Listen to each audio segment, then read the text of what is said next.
My name's Alison Helzer, and I'm going to be talking about the neuroscience of practice, what science teaches us about learning music and memory.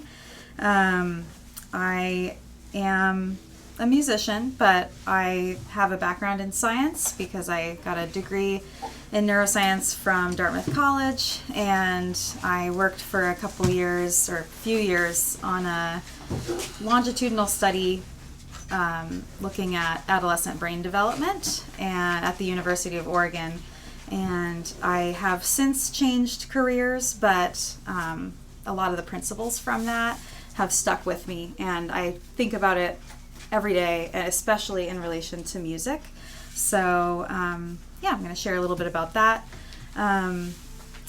Is anybody here like a biologist or a neuroscientist in hiding? Okay, all right, good.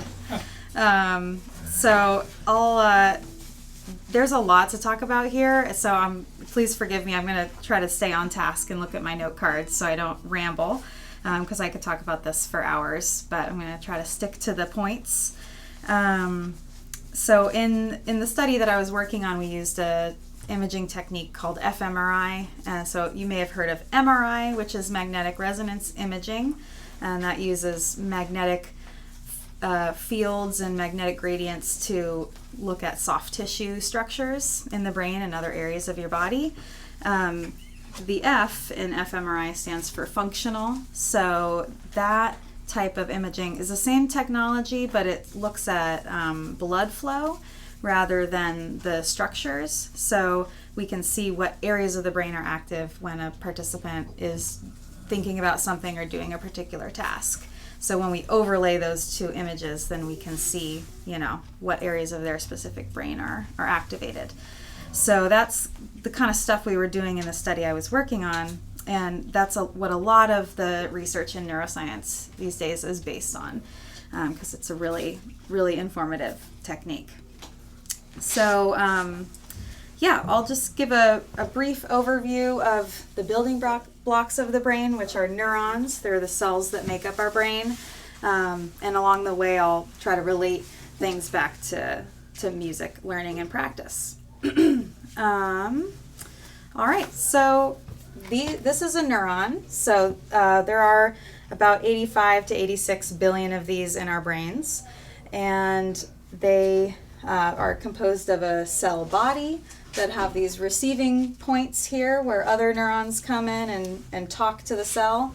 And then there's a long, sometimes it's long, sometimes it's short, the axon here, which is this branch that goes out and reaches out to other neurons in the brain. It could be within the same region of the brain or totally across, both hemispheres. There's a ton of variety in what neurons look like. So some neurons only look vaguely like this, but this is the basic structure.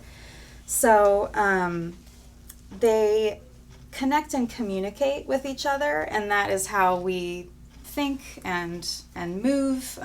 That's how we digest food, which is an unconscious pathway. And then, it also governs our conscious thought and decisions. And a common way to describe neurons in the brain is circuitry. So, a lot of metaphors between computers and brains. And that is helpful for understanding how the brain works, but using computers as a metaphor for the brain is not a perfect metaphor. And I'm not even going to get into AI because I don't have time to give my 2 cents on that. But if you want to talk about that later, we definitely can. So I'll talk about how the brain is different from computers a little bit here. Computers send info through circuitry in a binary fashion. So it's zeros and ones, yeses and nos, ons or offs. And neurons communicate with each other with a combination of electric impulses and chemical discharges. So within a single neuron, if it's activated, it'll send an electrical signal down the axon, and then it will release some neurotransmitters into this area between the two or the multiple cells and this cell. So the signal within the neuron is electrical, and that is a yes or no, 0 or 1. So that's a fine comparison. But then when we get to this connecting point here, that's when it starts to get complicated. And that's what a lot of my talk is going to be about, is about this area here. So I'm going to try to draw this a little bigger here. So this is a synapse. And so the signal comes in from the cell that's firing, and then there are little openings that release neurotransmitters. You may have heard that word before. Common ones that we hear about a lot is dopamine, serotonin, norepinephrine, and GABA are probably the four most common. So they get released from this cell that fires, and they just kind of float around in this space in between the two cells, and then they get picked up by these gateways on the receiving cell. And then, depending on a variety of factors, this cell will either fire or it won't. So this process here is extremely complicated and really cannot, in my opinion, be replicated by a computer. But again, not even going to get into that. But that's where I think the metaphor of using a computer really breaks down. And that's where a lot of the interesting stuff happens with memory that neuroscience can tell us about.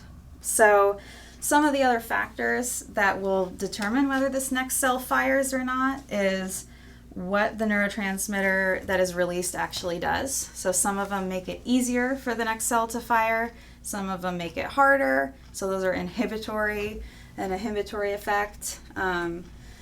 There could be multiple neurons talking to the same cell.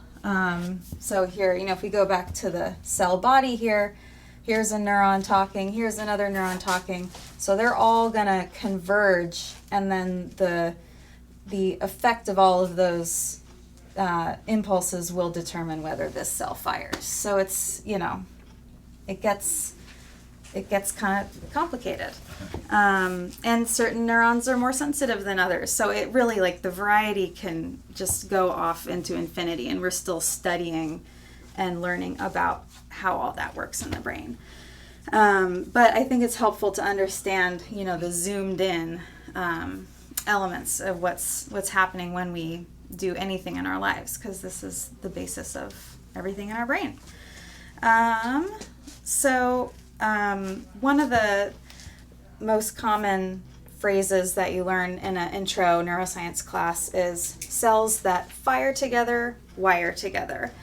And that's the idea that, the more a cell fires into another cell, the body will learn that is a common thing that's happening, and so it will kind of dedicate more resources toward that pathway and strengthen the two cells that are talking to each other a lot.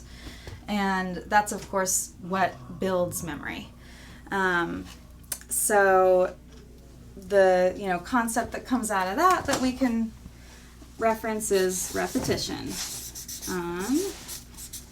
So that's one of the main things that neuroscience teaches us is important. That's, of course, common sense. We all know the importance of repetition as we're mastering a skill, but it is more complicated than that. But, that's the starting point.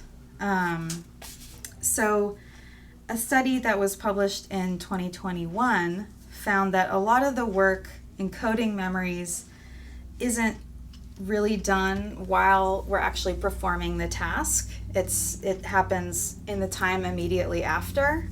So in the study, people were taught a series of keystrokes on a keyboard, and they're just kind of random letters that they had to type over and over again, and a control group learned them just by doing it over and over again, nothing special. And then the other group would learn that pattern but take 10-second breaks periodically while they're going through the learning process. And then both groups took some time away doing another task, and then came back and had to replicate that phrase that they learned earlier. And the group that implemented these 10-second breaks far outperformed the people that didn't. So, and they were able to measure the activity in their brain when this was happening, and what they saw was while the participants were playing the keystrokes, there was some activity in the brain, and when they paused, that same activity, they would see it but 20 times faster. So it was kind of echoing through their brain, and you can imagine the power of that when we're thinking about repetition being important for memory. So, that brings us to another concept here. It's rest. So, these are just so, you wouldn't think maybe that those are so closely related, but they really are. And there are 3 kinds of rest. There's long-term, long rest, which would be like sleep, which is definitely important for encoding long-term memory, kind of wiping away all the unnecessary details that you don't need to remember and enhancing the pathways that you really do. And then I'd say there's kind of a medium amount of rest, which might be pausing in between practice sessions throughout a day if you're really trying to, learn something, and you can't sit there for 3 hours maybe and play it, but you could do little 30-minute sessions throughout the day. That might be kind of a medium amount of rest. And then the short-term rest is, I think, where a lot of the power comes in with these echoes that happen in the brain. So to maximize this, I suggest taking even as short as 10-second breaks within your practice session after you have a successful take. So, you might mess up a little bit, but then you play it once correctly. That's when you want to just, maybe close your eyes and just let your brain echo and really, take advantage of that effect. And I want to point out that muscle memory does not discriminate between a successful take and an unsuccessful take. So if you play something incorrectly and then you kind of shift as you're playing it, and you can make it to the next phrase on time, but it wasn't quite correct, and you kind of give yourself a mental note to come back and play it correctly next time, that's fine.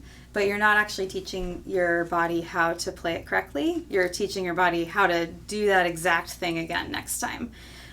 So to really correct an error, you do need to know that it's incorrect. So that's part of the battle. But then you need to isolate that. This is my suggestion, is that you isolate the phrase that you're having trouble with, slow it way down to the point where you can play it accurately in rhythm, but just much slower, and then kind of gradually speed it up as you can play it accurately until you get it back up to speed with the rest of the piece. So another concept is isolation. So isolate those problem areas. And to come back to the neurons with this, when you're doing this, you can imagine, sort of running out of space on this, but I use the word pathway a lot. So does that kind of make sense? The pathway of, the neurons in your brain, there might be a correct pathway, and then there might be an incorrect pathway. And, so this is the good one, this is the bad one. And you might be inclined to take, you might find a certain phrase where you keep messing up and you keep taking that incorrect pathway.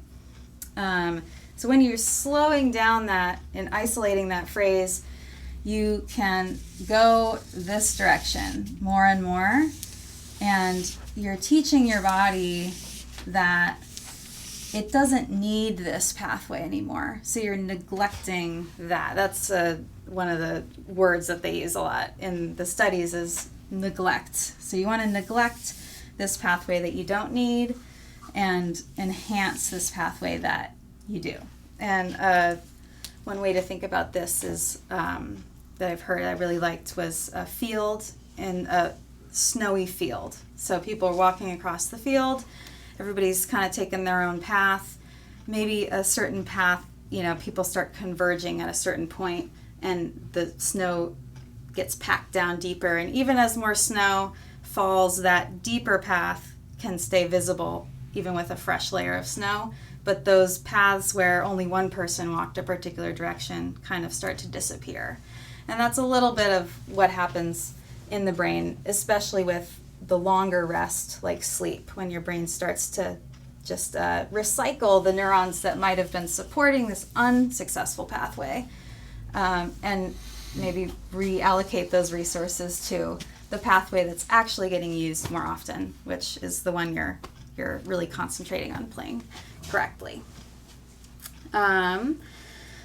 So let's see where I left off here.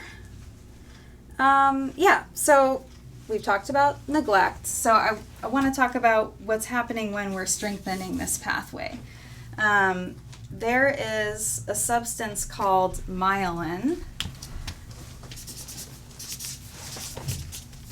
and that's what these rounded rectangles are, basically meant to represent, they're kind of this fatty substance that wraps around the axons of neurons that get used a lot. So this insulates the electrical impulse in the cell and strengthens the signal and helps it go even faster. So we see myelin on neuronal pathways that help us write our name or tie our shoes, walk. Things that are just so ingrained. We can do it if we are under pressure, if people are talking, there are distractions, it's no problem because it's so ingrained. And myelinated pathways are much harder to neglect. And we probably all have certain tunes or songs that we have known forever, and we, can't even forget them even if we tried. And part of that reason is that those pathways are probably covered in myelin because they're just in there forever, or they're just a stronger connections.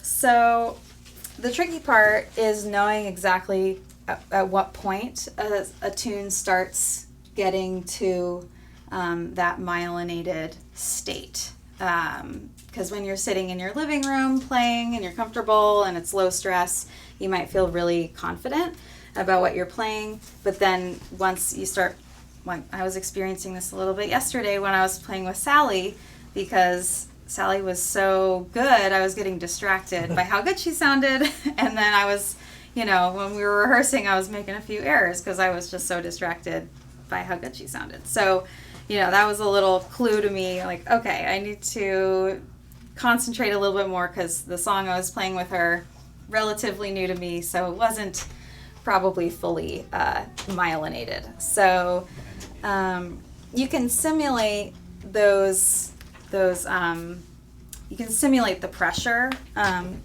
So I'll say that this is probably another concept that you can use to simulate pressure, and not just for performance. I think about it a lot in terms of performance because I get some stage fright a little bit and have to work on that and prepare for that before I go on. But it's also helpful to think about that just in terms of remembering things, because that's essentially what we want to do is make sure that we're remembering things really strongly. Whether you're going to perform it or just, take a few weeks off from playing it and know that it's going to be there in your fingers when you get back. And so some strategies I use to simulate that pressure and test the strength of those pathways is recording on my phone, just add a little bit of pressure to play it, correctly the first time through.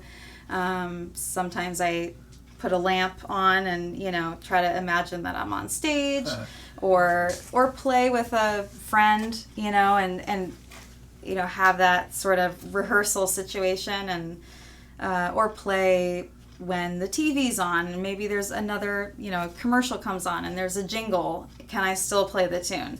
And all those can be good tactics to test how well you really know the tune you're trying to learn.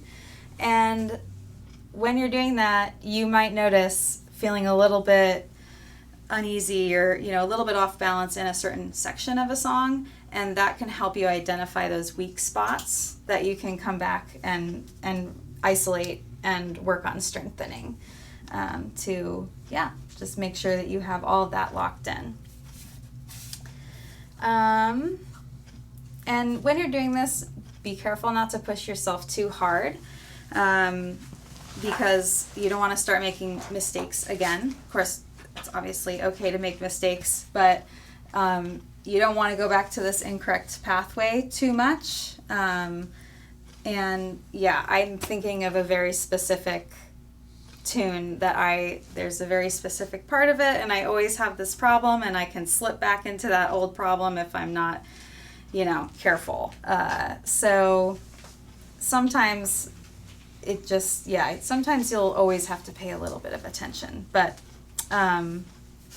doing that simulated pressure exercise can definitely help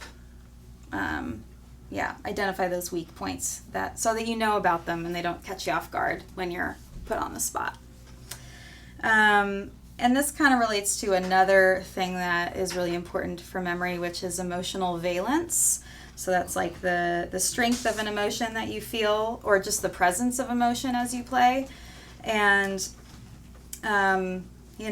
if you're making mistakes and feeling really frustrated but trying to push through because you feel like you just really need to get through it, getting kind of frustrated with yourself for playing it incorrectly, it might not be a good idea to continue to push yourself if you keep making the same mistakes, because you might be doing more harm than good. Because as your emotions rise, you're telling your brain that, okay, this is something that's really important and I need to pay attention. And then if your brain's paying attention to you making mistakes, that's not what we want. So I'll just say, be kind to yourself and don't be afraid to step away, and come back when you feel that frustration kind of easing, and just kind of come back to this formula of repetition, rest, isolate, and trust the process. Like I have definitely learned some pieces that I wouldn't have thought I could learn because it just seems so far, removed from what I would normally play. But if you just take it one piece at a time and remember, if I can move my fingers from here to here and from A to B and B to C and C to D, I can do A, B, C, D. And eventually when you really get used to playing that, you can speed it up and then you can get a little swing to it, and, one step at a time. So you can just trust this process, and take it slow and break things into little manageable chunks. And try not to be too hard on yourself and step away when you're feeling frustrated. Another thing you can do in relation to emotion is take a moment to celebrate the good takes. So you can kind of work this into your short rest periods. And this can be as simple as just smiling, or as you pause for those 10 seconds or so, just allow yourself to be happy. And that might sound a little cheesy, but it really does have scientific backing. If you're happy while you're doing something, you're more inclined to remember it. And that can be as simple as just smiling. Even if you're generally feeling, not super happy in the moment, if you have a good take, if you're alone and you don't feel like it's too cheesy, just force a smile, because there's an interesting thing that happens with the smile. For example, smiling, something that happens usually when we're feeling happy and then our brain sends a signal to our face to do this involuntary, muscle contraction, and we smile, and that's just part of being human and expressing ourselves. So we generally, that pathway moves from the brain to your facial muscles. But there have been studies that have shown that even if you're sort of in a resting state and feeling pretty neutral, and they're, measuring the activity in your brain, if you smile, there is a small but measurable effect that it has going the other direction to your limbic system, which is the big system of different brain areas that govern or are very related to emotion. And emotion is one of those things in the brain that scientists don't really fully understand. It's we have a good idea of what areas are involved in emotion, but it's not something that we can simulate. And anyway, so just smiling, even if you're not feeling super thrilled, that can help tell your brain, hey, pay attention to this. Let's see. Okay. Time. All right. So let's see. Did I forget? Oh yeah. I need to write down celebrate. Okay. So, another area of science that I think has a lot of application to music is, I guess it started off as sports psychology, but now it's kind of moving into neuroscience. Like there are neuroscience studies that are looking at some of the tools that professional athletes use to enhance their performance.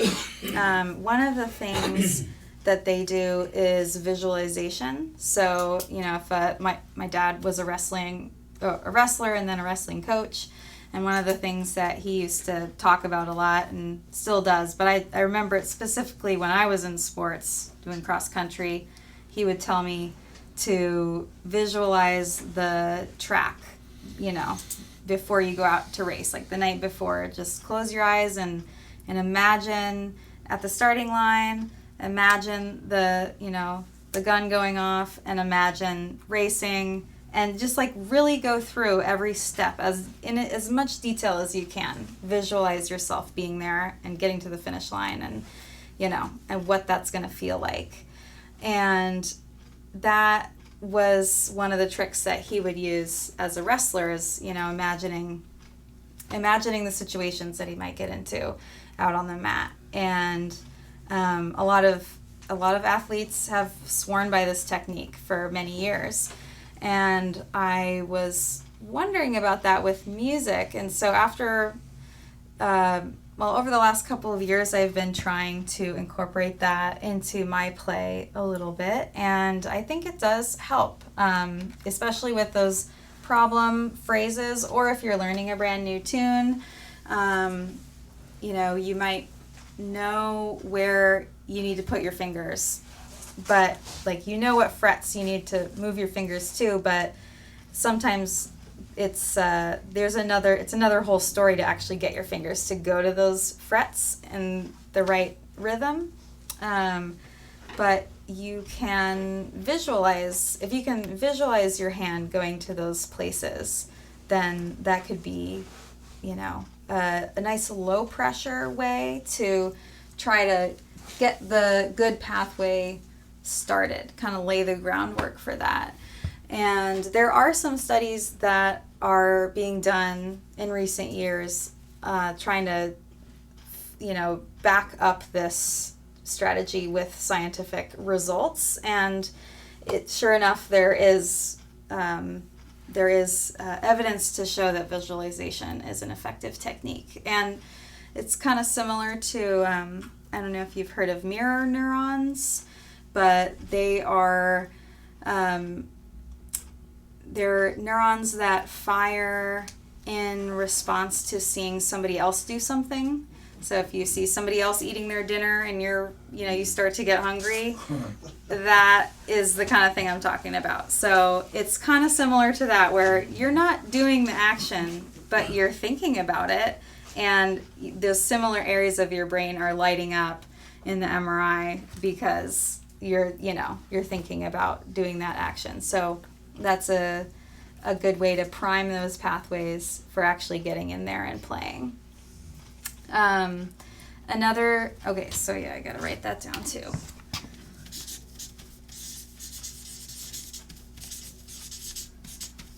All right. And then, so visualization, it's related to repetition. Kind of like, a low pressure way to prime those pathways. Another thing that comes from sports is warming up. And it comes from sports also, I think vocalists think about this a lot because you're using muscles in your body, and you don't want to overstrain yourself, get injured and whatnot. But we're using muscles when we play too. They're really little muscles, but they're still muscles. And sometimes it can be hard to it can be hard to pick up and play at your best right off the bat. I don't think any of us can do that. So during that warm-up time is a time where we might be more inclined to make mistakes. And if we're trying to neglect those incorrect pathways, you want to be really careful about that part of your practice session. So I think with that, I personally do some exercises. I guess I will pick this up a little bit. I might not play an actual tune, but I might do something like a scale, or I like to do, I think they're called spider walks.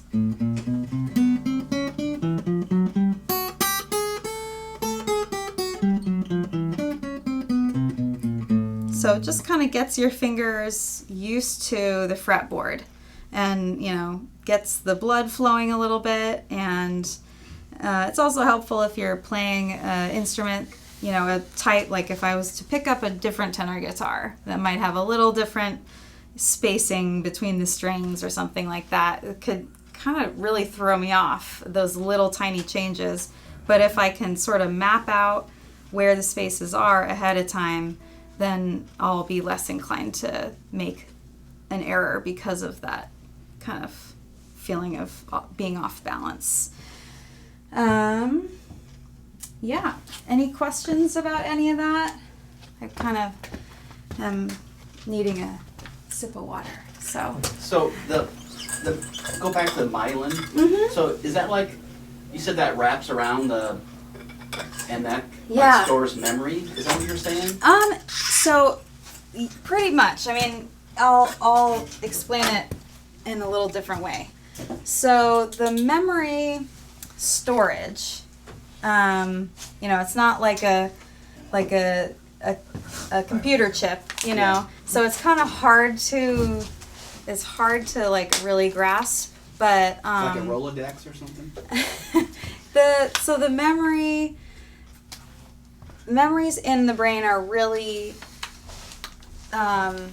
networks of neurons that talk to one another. So they're kind of like a web. That might be a better way to visualize that. So the memory isn't in just one neuron, but it might be in, hundreds of thousands of neurons that are familiar with talking to one another in a certain way. And when we play, that network activates and it reinforces itself when we play. So the myelin is kind of like it's strengthening these neurons in that specific network, and it makes it harder for the body to use those neurons for something else. So they're kind of like gatekeepers kind of like holding on to it? Yeah. Is that like yeah. a protein or a fat or? It's a fat. Yeah. Yeah. And it really does look like that. I mean, if you look at some of those really high power microscopes where you can see the actual cell. So if you lose your memory, is that damaged or something, like in dementia or something? That is a really good question. And dementia is one of those things that is so complicated. There's a lot of factors in it. But so, yeah, and that actually reminds me of a concept in neuroscience that's super, super important, which is plasticity. And that is the idea that our brain can change and adapt to new things. So it used to be believed that we only have a certain number of neurons, and, you know, when you headbutt a soccer ball or, you know, do drugs, smoke a cigarette, yeah, exactly, you're killing off your neurons. And if you do that enough times, you know, gradually you're going to get stupider over your course of your life or something. And there is a little bit of truth to that maybe, but generally the brain has a really incredible ability to grow and rewire connections. So we've learned a lot of that stuff from people that have had strokes or injuries where they have a really, you know, significant lesion in their brain.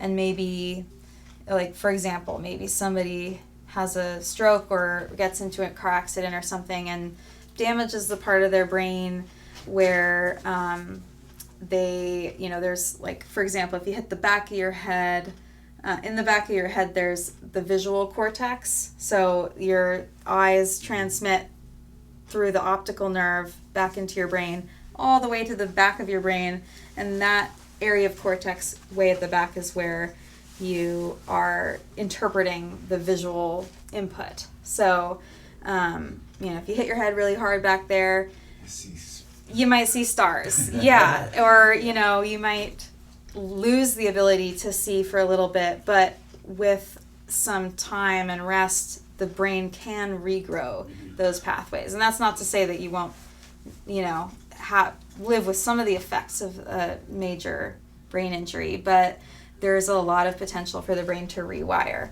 That was sort of a tangent. What was your question? Well, you answered it. I mean, okay. But it's like, so when you learn something, you know, and the brain remembers it, the myelin holds the neurons and remembers it.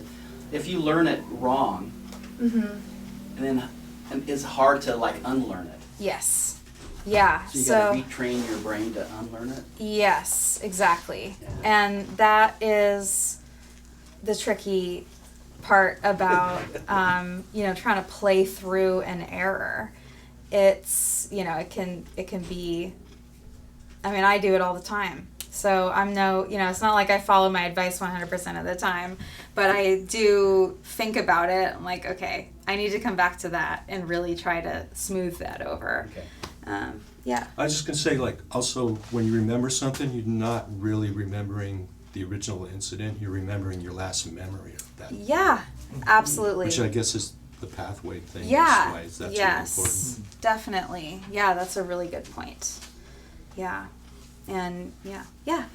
I probably asked you about this a couple of years ago, but do they know anything more about this focal dystonia thing where you get hijacked and players have to quit playing? And yeah, I did a bit of research on that, and they don't know exactly what's happening, which, yeah, it is scary. They think that it's, so I guess I'll just explain a little bit about what it is, and you can also jump in, because I know you know some people that have had this issue. So somebody will be an extremely skilled musician and, you know, just incredible, and then one day wake up and not be able to play. Like, there's just some kind of disconnect between, like, with their hand. I think at first they thought maybe it was an issue with the muscles in their hand, but there's, you know, no issues with their hand, really. It's something that's related to the pathways between the brain and the muscles. So they are thinking that it's it's an issue with the basal ganglia, which are kind of some of the major connectors in the brain, sort of like highways. And then the motor cortex, which is like the cortex is the squiggly part of the brain, that, with all the ridges and valleys. So different parts of the cortex are dedicated to different things. So there's the visual cortex, but then there's also a couple different areas that are dedicated to motor movement and sensation, feeling sensation in different parts of our bodies. So, they know that it's something related to that, and sometimes it can be triggered by an injury, but also or overtraining. It could have a psychological component. Is it like the yips, like in golf? I mean, yeah, maybe it's kind of like that, but more. It's more permanent, potentially. I mean, sometimes people can work through it with a combination of things like, I think they kind of try to cover all their bases. So, go do some psychology, do some therapy, do some motor exercises. I've seen that sometimes people will like brace their hands because there might be some like involuntary movements that happen that throw them off when they're trying to play, when normally they would just, be able to play with extreme dexterity. Man, it happens with more than just musicians. It happens across really anybody that has extremely fine motor movements. Even I think like surgeons. Yeah. So it can be. I mean, it's a major problem, and I know there was a lot of people trying to figure out what is going on there. For some reason, Botox helps short term. Did you ever hear that? No, but short term, but it would work. That is really interesting because I've heard recently Botox helps with migraines. Yeah. Which is fascinating, and I do not know exactly how that works. But yeah, it's like interesting miracle Could a musician learn another instrument? Where I've seen it happen the most is when people try to play another instrument. So I know many people that have it, and one of my friends was a fiddle player in Nashville, a pro touring musician, and he started playing guitar. And it's like my non-scientific brain would say, okay, now your brain's going, what is this? I mean, what is this thing now? And then you go back to fiddle. He goes back to fiddle. And it's like, well, it's all screwed up. I mean, it's almost like something gets locked on the wrong pathway. Again, my non-scientific brain, but it happens more with that than anything else. I've known singers that will sing sick. They're just fighting through it, and it's almost like their body's going, oh, this is how we're going to do this now. Then they have to quit singing. But after it happens, then could you go back and just, I don't know. They can't. They can't. It's almost impossible to reverse it. Wow. Is that what Victor Wooten's going through? Yes. Yeah. He's one of the people that has been affected by it. Yeah. I didn't know that. Yeah. So, yeah, it's a frontier of, the brain is definitely a frontier that we are still learning about, and it is scary. Makes you not want to do another instrument. Yes. It doesn't seem to help. I mean, but it can't happen with people who are overdoing it for sure. Yeah, there's a lot of people that play anything, Yeah. Charlie McCoy used to play anything. Yeah.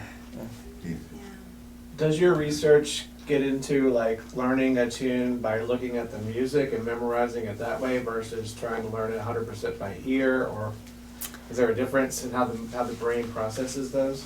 That's a good question. I will say I don't read music.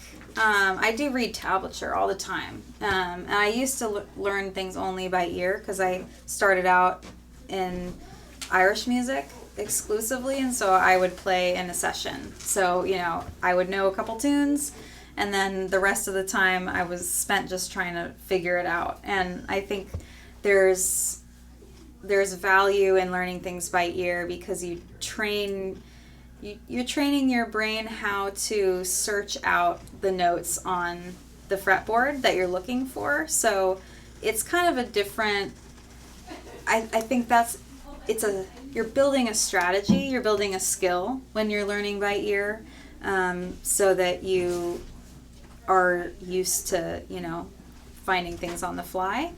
And learning by reading music, it's just a more focused activity. You're more focused on that actual tune, and that is okay. So it's kind of just your preference, I think. And yeah, I will say learning things from music, I think it can kind of play into the visualization. If you can look at a sheet music and imagine where your fingers would go, that's really valuable. And I can do that when I look at a tablature. And I definitely, do that with difficult pieces, keep referring back and try to imagine without playing if that's the same version I play and things like that. And those are all helpful exercises to do. But yeah, I don't know. I guess that's kind of a open-ended answer, but yeah. Well, any other questions or comments? Do the neurons, do they know, are each one for different things, or do they know everything? And you said there's thousands and thousands. Oh yeah, billions. But does each little neuron have its own function, or do they have everything like my wife? I think it kind of depends on what area of the brain you're I'm sorry, I shouldn't have in. said that. No, That's bad. No, I feel that way, about my, other She would laugh. people in my life. Yeah, no, She would totally. laugh, I'm I'm married, sorry. so I get it, is the point. I think neurons a lot of neurons have specific purposes, but the same neurons might be used to remember different tunes, which with Irish music can get complicated in many genres because there can be similar phrases. And then you kind of are navigating a maze and you have to remember which turn to take as you go through the tune, which Pat and I were having issues with yesterday on stage because we started playing the wrong tune, or I did. He followed along just fine. I know, yeah. Well, I couldn't tell either until I got to the B part, and then I was like, wait, I'm not supposed to do that. Anyway, so I think the neurons are used for multiple purposes, or they can be elements in multiple memory pathways, but depending on where they are in the brain, they have specific functions. Yeah. Could you explain the distinction between repetition and isolation? Because they seem kind of similar. Yeah, definitely. So I think this is just kind of a more general, in general, we know repetition, we need repetition in order to learn and remember something. But Like regular practice. just regular practice. But in the isolation is kind of for the problem areas. So if you have a problem area, you want to isolate that and just focus on that rather than playing through the whole thing over and over, because then you're not necessarily strengthening that part that you need to work on.